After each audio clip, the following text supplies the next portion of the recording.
Today we will actually finish off the course in the sense that there will be no new material after today. So a little bit of mop-up of Wi-Fi, and then talk about a very short and shallow introduction to network security, but at least some basic stuff, which is also part of the course. But before we get started, as you see, lecture on Monday, I decided to cancel that because, we don't have any new stuff that needs to be there. So maybe you can use this time to prepare a little bit for the exam or do some other useful stuff. And then final lecture on Thursday, when hopefully you had some time to look over the course. We will review it a little bit, and then I would be happy to answer all the questions you have. Perhaps not exactly what's on the exam, but otherwise anything related to the course, I would be happy to clarify. Let's get started a little bit. Last time we talked about Wi-Fi, and so 802.11 Wi-Fi,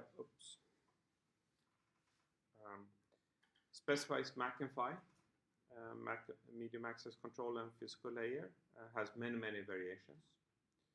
So the most common medium access method here is called DCF, which stands for Distributed Coordinating Function, and uses CSMA with collision avoidance, CA at the end here. So essentially what it does, it listens for the medium under a specific time period called the diffs, and if it's idle, then we transmit. If it's busy, the completed frame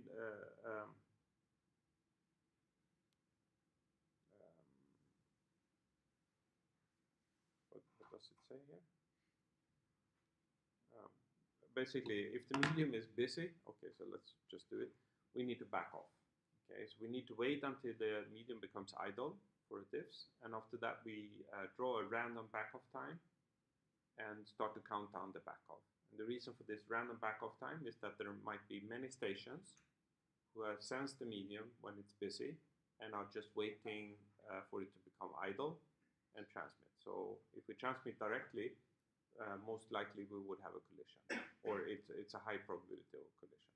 And since we can't do collision detection when we use wireless typically, then collisions are very costly. It takes a long time to recover from those. So instead we are a little bit more careful in accessing the medium.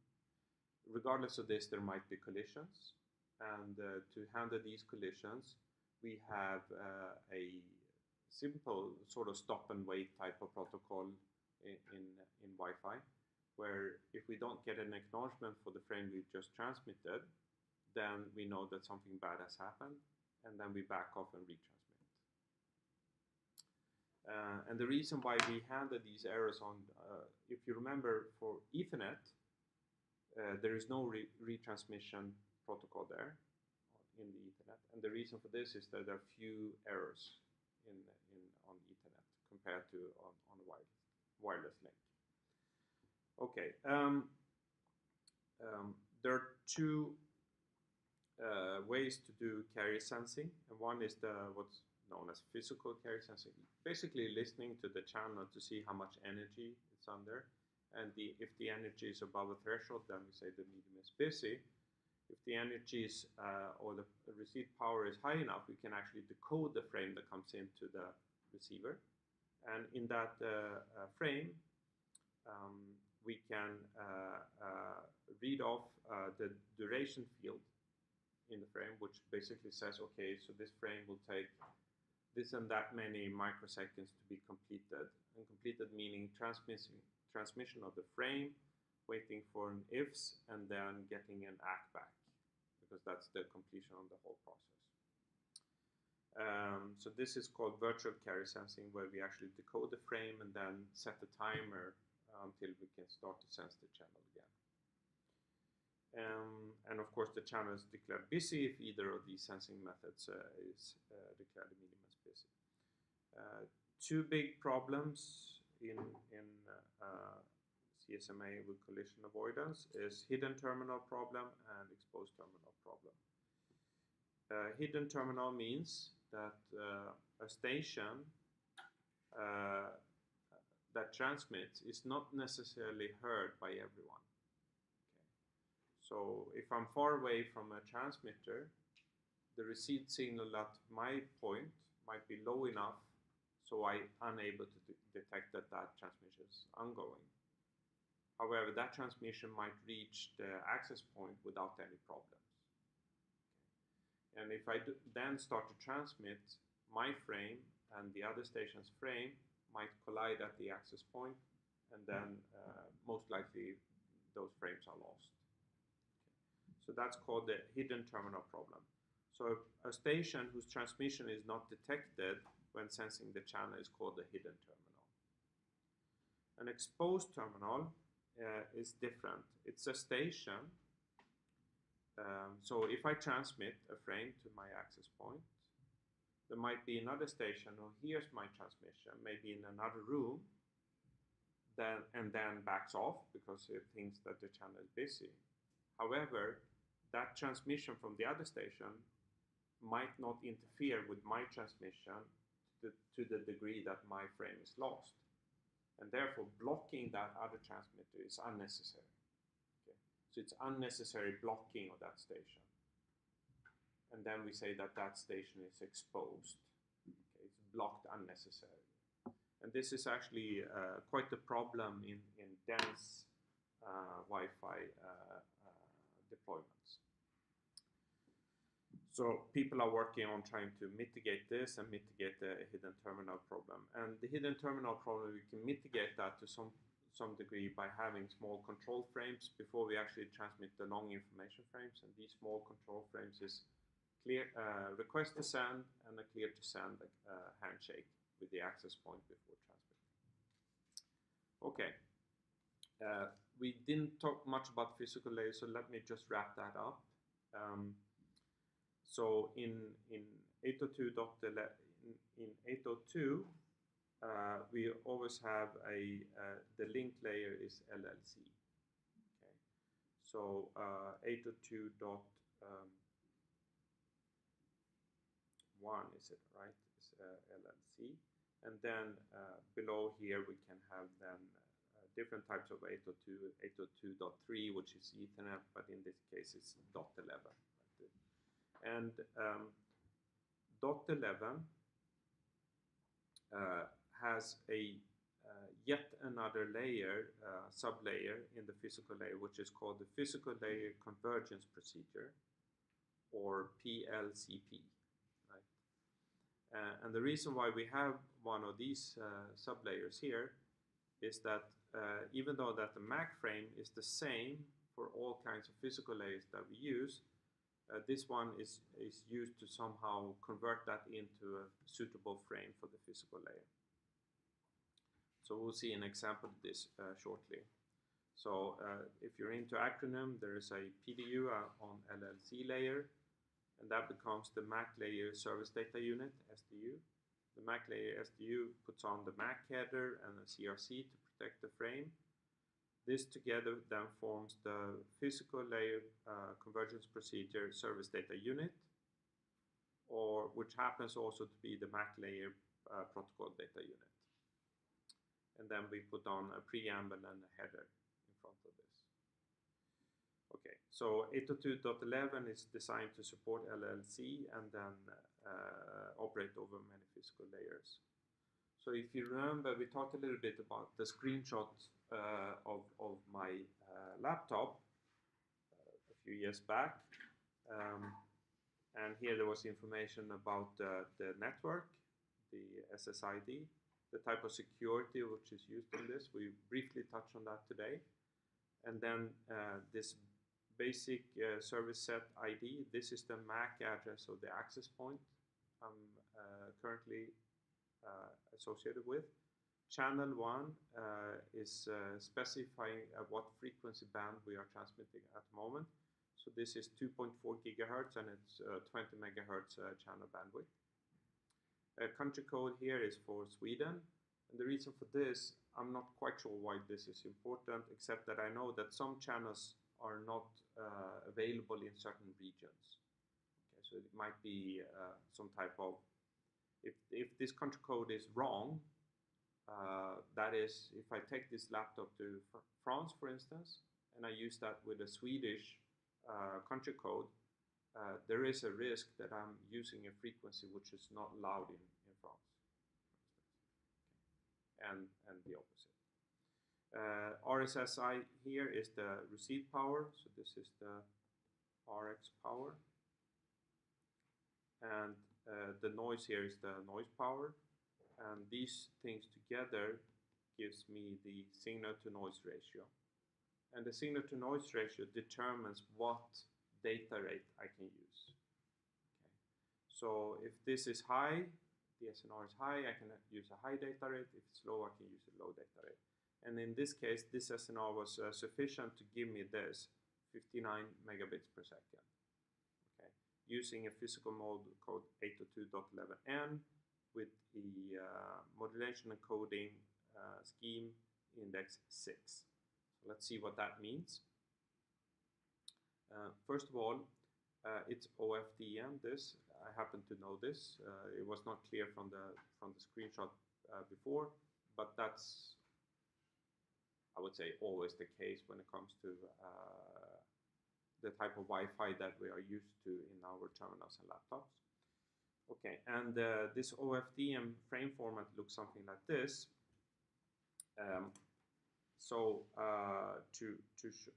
Here we have the time axis along here, and frequency axis here. So frequency index 0 is the middle frequency of this frame, and so that happens to be at channel number 1. Is the center of channel number 1 is where we place 0, and then there is 10 megahertz to the left and 10 megahertz lower frequencies and 10 megahertz higher frequencies going this way. So the total thing here is roughly 20 megahertz. And then the next channel comes either below or above this. Is 0 at 2.4 gigahertz? Exactly. So this would be like 2.4 gigahertz roughly, right? It's not exactly at 2.4. One has to go into the tape to see exactly where it's placed, right? So there is this one. I think this was for channel number 1. Then there's channel 2, 3, 4, 5, 6, 7, and so forth. Not all of them are they are not 20 megahertz wide, which means that we cannot use channel 1 and channel 2 because they will overlap. So we need to space them with enough. I think 7 and 11 is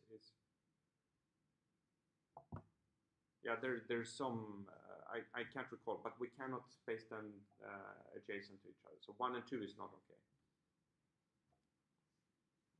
So, but let's think of this as, let's think about 0 here as being 2.4 gigahertz, and then 26 here will be 2.4 gigahertz plus 10 megahertz, right?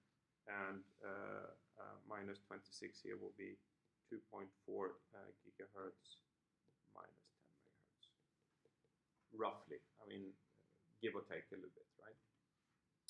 And then each rectangle here specifies a symbol, a QAM symbol, and the white part is empty. There is no power here. The blue part here is for synchronization, channel estimation, things like this. So the blue part doesn't carry any data. It's only there to for the receiver to synchronize, knowing that there is a frame coming in, and then specify where the frame is in the time frequency grid, because the frequency, the local oscillator in the receiver is tuned to this frequency. Okay, and that's the same as the transmitter local oscillator, but they are not exactly at the same place, right? So one has to synchronize the receiver in frequency. It has to change its local oscillator a little bit, so we line everything up. And then we also need to synchronize in time, so we line up where where is the beginning of a symbol, where is the end of it, when should we sample the match field, and all these things. So the blue parts here of the frame are for this. Then the yellow part here carries some information about what coding and modulation scheme is used for the data, and the data is in the green part here. So in this case, the information about the transmit mode and the modulation and coding index here is information about that is carried in the yellow part here. So the receiver doesn't know the format of the transmitted symbol. It doesn't know which QAM is used, what coding and modulation scheme is used. It has to read that off in the yellow part here. And the yellow part here is always transmitted with BPSK with a certain coding and modulation. So the yellow part can always be decoded. The transmitter knows, the receiver knows how the data is encoded here. So it reads that off, and then it knows how to process the green part, and that's it. So the green part here might then carries these bits, okay, the payload, while these parts here, the preamble and the header, is the blue part and the yellow part here. Okay, and just to give you a few numbers here, we said we had 20 megahertz channels, so the length of a symbol here is 4 microseconds. The spacing between subcarriers here, what is it? It's 20 megahertz divided by 52, so whatever that is. Okay, any questions on this? Okay, so this orthogonal frequency division multiplexing, as this is known, what it basically means is that we transmit a lot of QAM symbols in parallel over a frequency band here. So that's OFDM, and that's used in LTE and in 5G, so in 4G and 5G. It's also used a version of this in ADSL for wired transmissions. Okay, so these coding and modulation dependent parameters. So I said that the first part is using this coding and modulation. So this is for PLCP header information. It's always carried by this. But then, which one we use for the green part for the data could vary from frame to frame, and that's SNR dependent. And it's not stated here, but the further down we go in the table here, the more SNR we need. Okay. And the further down we go in the table here, the more bits per, more data bits per OFDM symbol are we carrying. So, and for the ones which was on the screenshot on my laptop here, was modulation and coding index 6, which means 64 QAM, a certain channel correcting code, error correcting code with a rate 3/4. And here's a bunch of numbers that might not make a whole lot of sense now for you guys, except maybe, and I won't go through this, this is actually the data rate we get, 58.5 megabits per second for this one. So I could do better, right? I could have gotten 65, but I could also do much worse, 6.5 megabits per second. Okay. Questions? Okay, so then let's go over to security here. So first of all, from a course perspective, when the course was created 5-6 years ago, security was not a part of the learning outcomes, but due to student feedback, we added that. People just basically wanted to know a little bit about this. So there is a learning outcomes for this, and the learning outcomes is to be able to explain the concept of symmetric and asymmetric cryptography and hash functions, and how these can be used to provide confidentiality, integrity, and authentication. So that's what we will talk about now. So this was new 2 academic years ago, so which means that there might not be a whole lot of this on all the exams, but I can almost guarantee it will be something on the exams to come around this, right? Because basically it's not part of the project, and therefore the only way to test this learning outcome is on the exam. So I would say security, as you know, right? There's hardly a single day without something in the news about security, data security one way or another.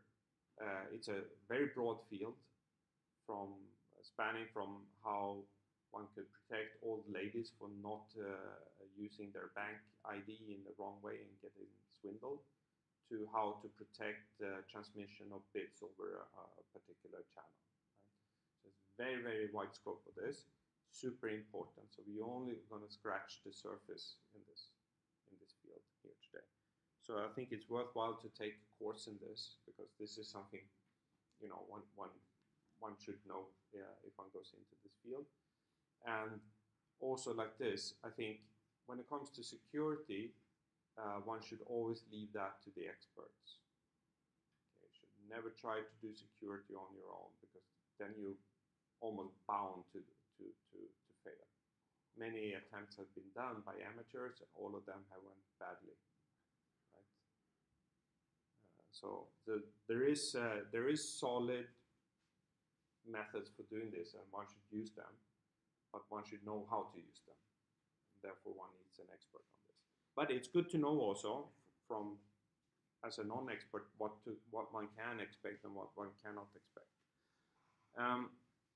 So with that saying, okay, computational security. I would say that most of the security we use today on the internet and also on, you know, cellular and whatever, is based on something called computational security. So when I say later on that something is impossible to do, what I really mean is that it's not possible with realistic computational resources. Okay. It might be possible to do in a theoretical sense, that there is an algorithm to solve this, but it will never be able to be computed within, say, the lifetime of the universe. And therefore we think of that as being impossible. Right? So that's maybe not such a small step away from reality, but the thing is that when we want to protect ourselves against an adversary with some computational resources, we need to invest in a certain, say, length of the cryptographic keys that we use, which will introduce complexity both at the transmitter and receiver. So basically what we would like to do is we would like to provide enough security for our purposes. Right? So what is enough security for our purposes? Well, it depends very much on the application, right? Say if it's military secrets, for instance, then those could be heavily protected compared to, say, I don't know, my Facebook feed or whatever, right? It's maybe not so crucial in comparison. Okay. So there is always this cost and cost versus performance trade-off that needs to be done in all fields, including security. Okay. One thing from a theoretical point of view is that one should remember that computational security relies on the assumption that certain mathematical problems are hard to solve. Okay, and so it's not so easy to prove that something is difficult to do. It's easy to prove that something is easy to do. You just do it, right? You demonstrate an algorithm for doing this. But if you want to say, well, it's impossible to factor large products of two large primes. That's a difficult problem. That only means that today we don't know how to do that, and people have tried this, I guess, since the old Greeks to do this. So we have, I don't know, a couple of thousand years of experience saying that this seems to be difficult, but it doesn't mean that it will be, you know, maybe there is something there that we don't know about. We have good evidence for this, but it's still an assumption. So cryptographic schemes are constantly being analyzed for weaknesses. So every now and then one figures out that something, this is not so good, right? So last year, for instance, I don't know if you noticed this, but there was some weaknesses found in this WPA2, which is the security which is recommended for Wi-Fi at the moment. The first security protocol that was done for Wi-Fi was called WEP, wireless or wired equivalent privacy, I think.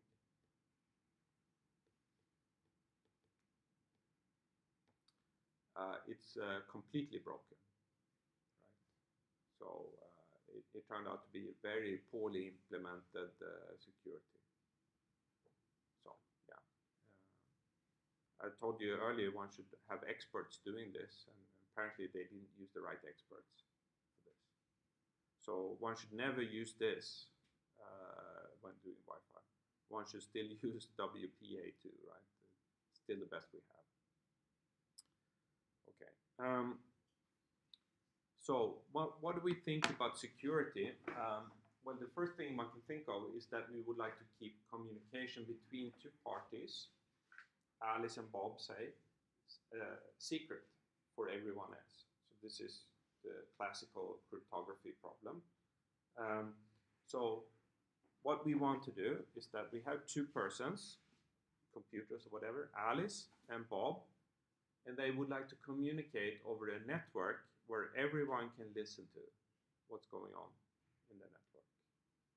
And we want to still to make sure that Eve, the eavesdropper who's in the network here, is unable to figure out the message from Alice.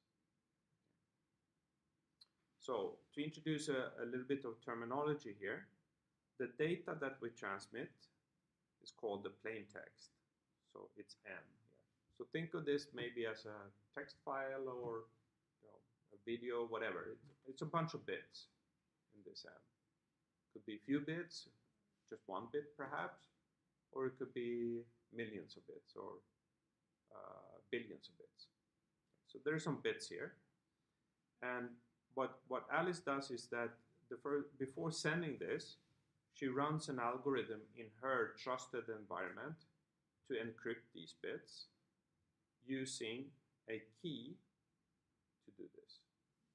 So the message and the key together forms what's known as the ciphertext, or C. So it's a function, it's an encoding function that has two inputs, the secret key and the message. And then you get another bunch of bits, C here, which is the ciphertext. The ciphertext is observed by Eve. Okay? So Eve knows C, and Eve would like to figure out M. I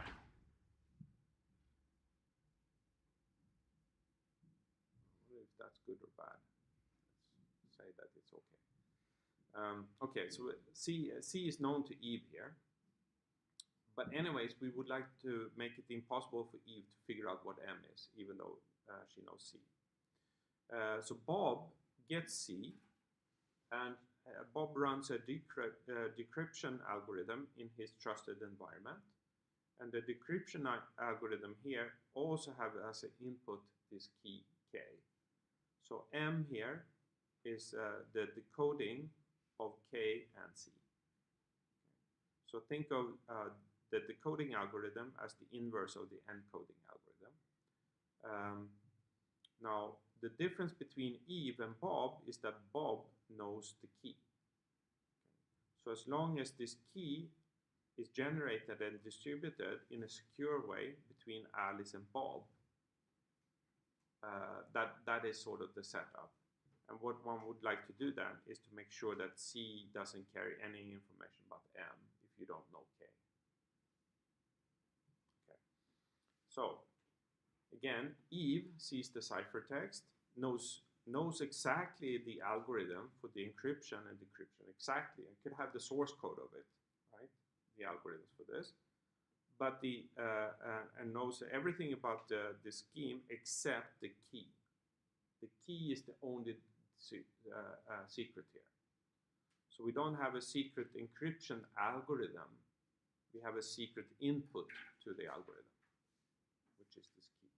So this is called the Kerckhoffs's principle, and it's a old one from 1883. And it basically says this. It was phrased in another way, but a crypto system should be secure even if everything about the system except the key is public knowledge. So this is the principle. So here many homegrown security schemes is like, oh, I have a very clever algorithm here that I keep secret, and then my system is secure.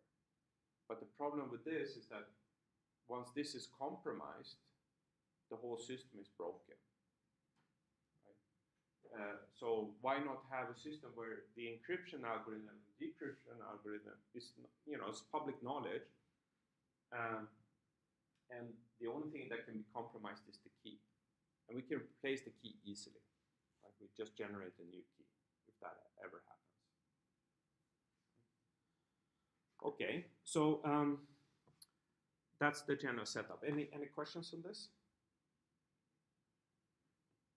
So let's do one scheme, which is actually a very good scheme, but it's not very practical.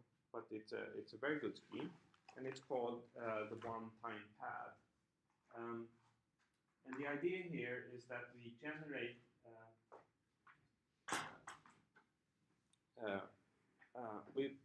let's make an assumption here. It's not very strong one, but suppose M is an n-bit sequence message. Okay, n could be any number.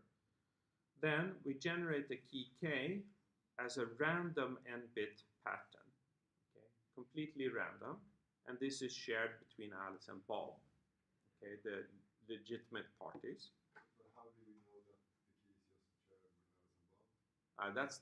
That's one of the problems here, right?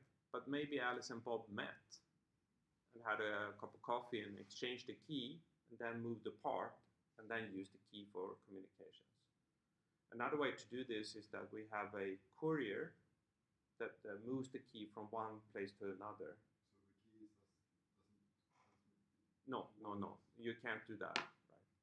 So the problem here is that the key needs to be distributed, and that is actually as difficult as distributing the data from the beginning. But for instance, during the Cold War, there was a hotline from Washington to Moscow that was encrypted using a one-time pad. And essentially, this key was generated, printed out on computer paper, put in a briefcase, and somebody chained that to his or her hand and took the flight from Washington to Moscow. So that's one way to do it also. I mean, it's not super practical, but it can be done. Yeah, anyway, so once we have this key, the encryption is basically to take the XOR between the data bits and the key bits. And then the decryption is doing the same, taking the ciphertext and take the XOR with the keys. Okay, to see that this is correct, we take C here and replace that with M plus K. So it's M plus K plus K. And K plus K is equal to 1. And M plus 1 is, sorry, K plus K is 0, and M plus 0 is N. So then we're back. So the encryption and decryption is super simple. And this is secure if the key is never used. If you use it twice, then you can, there is an attack to figure out parts of the message. Okay. So to show this a little bit,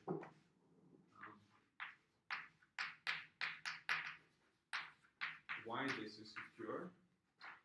Suppose that the message is some bits here, 0, 1, 0, 0, for instance. It's something. And then we randomly generate the key to encrypt this message. We have to have a new key for every time we want to transmit the message. And maybe this is then 110, 1, say. And then the message, the ciphertext. So this is the plain text, this is the key, and this is the ciphertext. And the ciphertext is just the XOR here, bit by bit. So 0 plus 1 is 1, 1 plus 1 is 0, 0 plus 0 is 0, 0 plus 1 is 1. So my claim is that if this is chosen randomly,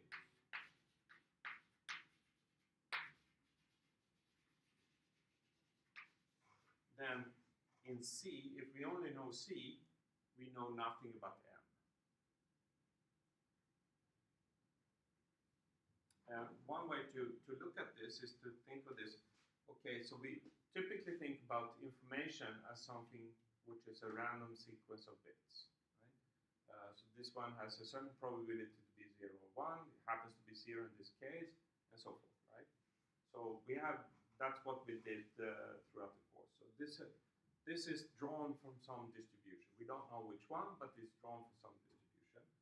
We know that this is drawn from a distribution which is completely random. So this bit is 0, 1 with probability 1/2. This is 0, 1 with probability 1/2, and so forth. Right. Can we say something about the distribution of C here? In particular, let's calculate the probability that the first bit here is equal to, say, 1. Can we do this? Well, so the probability that C is equal to 1 is the probability that M1 plus K1 is equal to 1. Right? And we can split this into two cases when this is true. It's when M1 is equal to 0 and K1 is equal to 1, plus the probability that M1 is equal to 1 and K1 is equal to 0. These are the two events that can lead to that C1 is equal to 0. C1 is equal to 1. Okay. And then looking at the first probability here, the joint probability that both that M1 is 0 and that K1 is equal to 1, let's write this as the conditional probability that K1 is equal to 1 given that M1 is equal to 0 multiplied with the probability that M1 is equal to 0. So this is exactly the same as using Bayes' rule, going from a joint probability to conditional multiplied with the marginal probability of the thing that is conditional. Okay. And then we can write this also as the probability that K1 is equal to 0 given that M1 is equal to 1 times the probability that M1 is equal to 1. Okay. Now, if we look at this joint, the conditional probability, what is the probability that K1 is equal to 1 when M1 happens to be 0? Okay. Now we choose the key randomly without any relationship to the message that we want to encode. Okay. So the conditional probability here, it's simply the probability that we select, that we choose K1 to be equal to 1, which is 1/2. Same thing goes for this other conditional probability. This is just the probability that K1 is equal to 0, which is 1/2. Now we're almost done. We continue here and say, okay, so this is 1/2 times the probability that M1 is equal to 0 plus 1/2 times the probability that M1 is equal to 1. And what is this?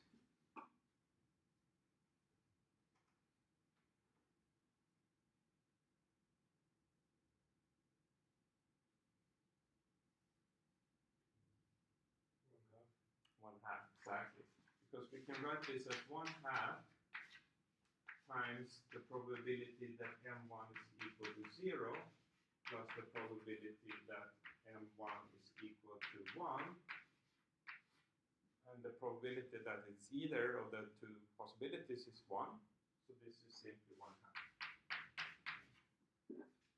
So what we have deduced now is that the probability that the first bit in the ciphertext is equal to 1 is 1/2. Regardless on how the distribution is for M1. You know, maybe it favors zeros more than ones or ones favor than 0. It doesn't matter. The probability that the first cipher bit is 1 is 1/2.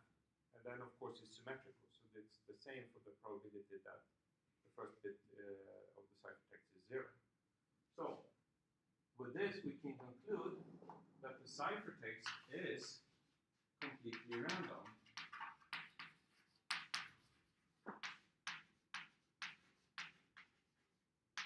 If K is unknown.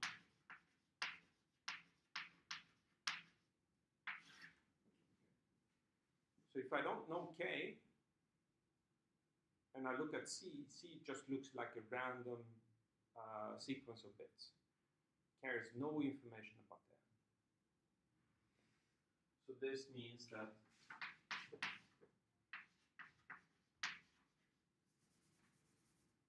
impossible to say something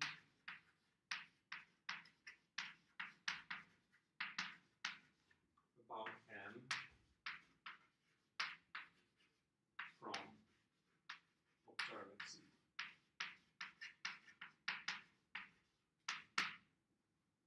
So I can let anybody look at the ciphertext, it doesn't matter.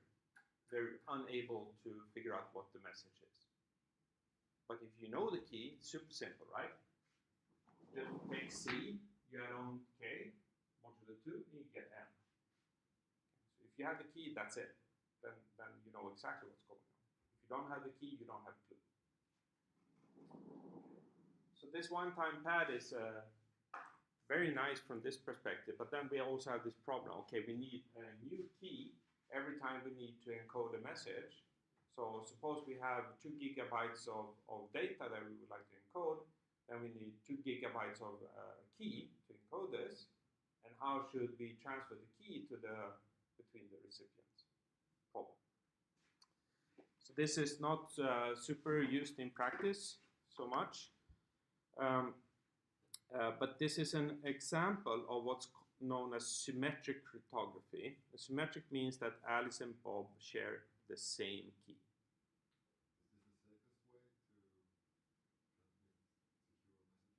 This one? This is a perfect scheme.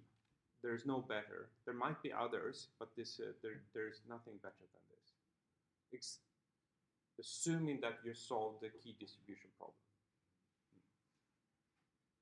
Yeah. So symmetric cryptography is sometimes also called private key cryptography. It's the same thing. And an example of a practical scheme which is used today is called AES, stands for Advanced Encryption Standard. And basically, there is no. This one is pretty good, so there's no particular reason that I know of not using it if you use it for a new product. So it's the best we know today. Okay, so how about this? Let's take a break and then we go in to talk about asymmetric cryptography, where the transmitter and receiver have 2 different keys which are connected to each other. So that's the asymmetry of the thing.